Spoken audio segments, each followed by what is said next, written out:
Hello friends, स्वागत है आपका सिखाने इस चैनल पे। और आज हम आपके साथ जुड़े हैं एक नए और अद्भुत प्लांट के साथ। जी हाँ फ्रेंड्स, अद्भुत प्लांट। ये आपके सामने आप देख पा रहे होंगे, ये बेलाडोना है, यानी धतूरा है ना, भगवान शिव का प्रिय पुष्प। तो ये जो पुष्प है ये बहुत ही एक अद्भुत और चमत्कारी पौधा है।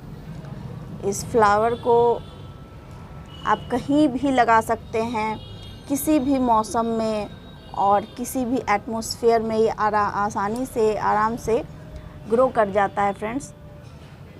और जैसा कि आप लोग सब जानते हैं कि ये भगवान शिव का प्रिय पुष्प है, उन पर चढ़ाया जाता है सावन के महीने में, तो इसका महत्व कुछ और ही बढ़ जाता है।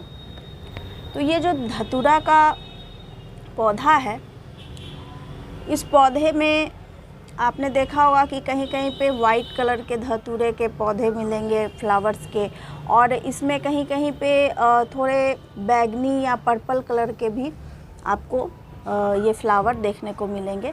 ये 2-3 कलर का होता है, कहीं कहीं ये येलो कलर का भी पाया जाता है कुछ एक जगहों पर। लेकिन फ्रेंड्स क्या है कि इसमें सबसे जो कॉमन होता है वो होता है वाइट कलर का इसका फ्लावर, और उसके बाद जो हमको ज़्यादा देखने को मिलता है वो मिलता है पर्पल कलर का पौधा। तो मेरे पास ये वाइट कलर की वैरायटी है, और जैसा कि आप देख पा रहे होंगे इस समय बरसात के मौसम में, बरसात तो हालांकि अभी जाने ही वाली है कुछ दिनों में, फिर भी हल्की सी बारिश आज भी हुई है फ्रेंड्स। मेरे छत अभी भी मेरा भींगा हुआ है थोड़ा थोड़ा। तो अभी थोड़ी देर पहले ही बारिश हुई थी हल्की फुल्की। तो ऐसे बारिश के मौसम में इसमें बहुत सारी कलियां लगी रहती हैं। तो जैसा कि आप देख पा रहे हैं, इस पर हमेशा कलियां लगी रहती हैं और इस तरह से पुष्प खिलते हैं। तो ये जो प्लांट है फ्रेंड्स, ऐसा है कि इसको आप जम्मू कश्मीर से लेके कन्याकुमारी तक किसी भी जगह आप ग्रो करो, किसी भी एटमॉस्फेयर में, तो आराम से ये ग्रो कर जाता है। इसमें किसी तरह की प्रॉब्लम नहीं है कि इस तरह के सॉइल में ग्रो होता है, इस तरह के सॉइल में नहीं होता है, तो ऐसी कोई बात नहीं है। ये ऐसा एक प्लांट है, ऐसा एक फ्लावर है जो हर एक सीजन में फ्लावरिंग करता है, और जितने भी तरह की मिट्टियाँ होती हैं सभी में लगभग ये अच्छे से ग्रो करता है।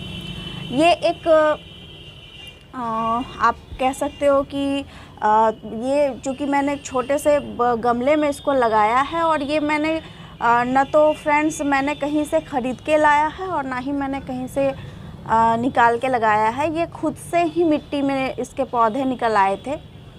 जी हाँ फ्रेंड्स, इसके छोटे छोटे पौधे निकल आए थे, और उसके बाद मैं जब ये पौधे निकल आए तो मैंने उसको अच्छे से इस गमले में लगा दिया, और वो देखिए इतने अच्छे से ग्रो कर रहा है। तो इसमें जब ये फ्लावर सूख जाते हैं तो यहाँ पे एक छोटा सा गोल जैसा ये कांटेदार एक फल जैसा बनता है, गोल, जिसको आप स्क्रीन पे देख पा रहे होंगे। तो उस तरह की एक इसका फल बन जाता है, जिसके अंदर काले बीज होते हैं। तो ये जब सूखते हैं, इसको प्लांट में ही अगर आपने तोड़ लिया तो तोड़ लिया, अदरवाइज़ ये प्लांट में ही सूख जाते हैं, और सूखने के बाद वो हवा से डिस्पर्स हो जाते हैं, और वो बीज जहाँ जहाँ गिरेंगे, फिर बारिश वगैरह होगी या पानी वगैरह मिलेगा तो वो मिट्टी में छोटे छोटे पौधे पनप जाते हैं। तो जो मिट्टी मैंने यूज़ की होगी गार्डन सॉइल में, शायद उसमें कोई बीज होगा जिससे वो प्लांट छोटे से निकल आए होंगे, और मैंने फिर उसको इस तरह से ग्रो किया। और ये लगभग 1-1.5 साल पुराना हो गया है। इसको मैं कटिंग भी करती रहती हूँ बीच बीच में। देखिए ये जो ब्रांच है, आप ये देख पा रहे होंगे, ये जो ब्रांच है इसके कुछ ब्रांचेस बीच बीच में गर्मियों में थोड़े से सूख जाते हैं, तो उसको मैं इस तरह से तोड़ के प्रून कर देती हूँ, और उसके बाद फिर वहीं से ब्रांचेस निकल आती है। देखिए इस तरह से ये सूख गया। हालांकि ये जो इसकी सूखी हुई लकड़ी है, ये भी, इसका भी औषधि रूप में काफ़ी महत्व है। ये जो पूरा प्लांट ही है, इससे दवाएं बनाने में बहुत ज़्यादा इसका उपयोग लिया जाता है।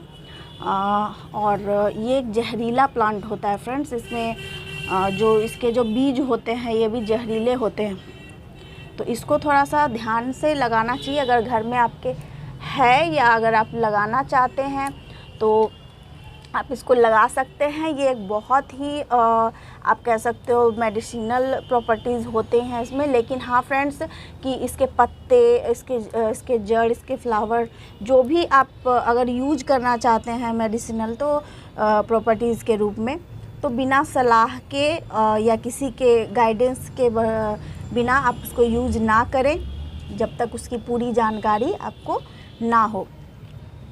इसके अलावा फ्रेंड्स, ये जो प्लांट है इसको, जैसा कि मैंने आपको बताया कि मिट्टी की तो कोई प्रॉब्लम ही नहीं है, किसी भी मिट्टी में आप लगा सकते हो। खाद की भी इसको कोई ज़रूरत नहीं होती। मैंने भी इसको बिल्कुल प्लेन गार्डन सॉइल में लगाया है, इसमें कोई तरह का कोई खाद वगैरह मैंने नहीं दिया है।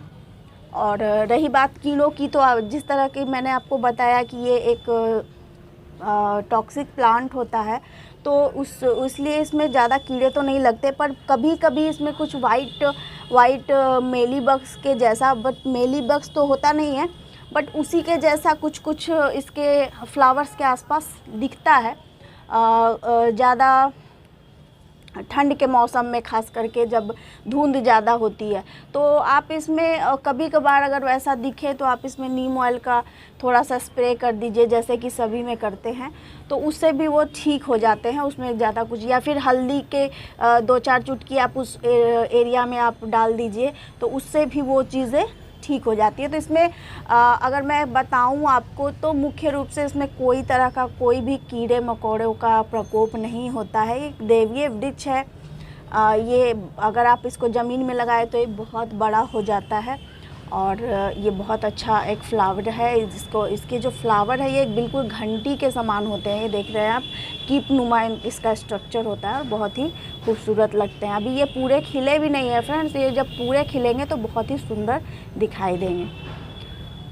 और इसमें रही बात खाद की, तो खाद की इसमें कोई ज़रूरत नहीं है। अगर आपको ज़्यादा फ्लावरिंग लेनी है, बहुत ज़्यादा फ्लावरिंग लेनी है, तो आप इसमें थोड़ा बहुत सड़ी हुई गोबर का खाद दे सकते हैं, 2-4 मुट्ठी, वो भी सफिशिएंट है। आप ना भी चाहें तो इसमें काफ़ी सारे फ्लावर होते हैं। इसके अलावा इसकी केयर में सबसे ज़्यादा ध्यान ये रखना चाहिए कि इस प्लांट को फुल सनलाइट की ज़रूरत है। बिना सनलाइट के ये फ्लावर अच्छे से ग्रो नहीं करेगा, सर्वाइव नहीं करेगा।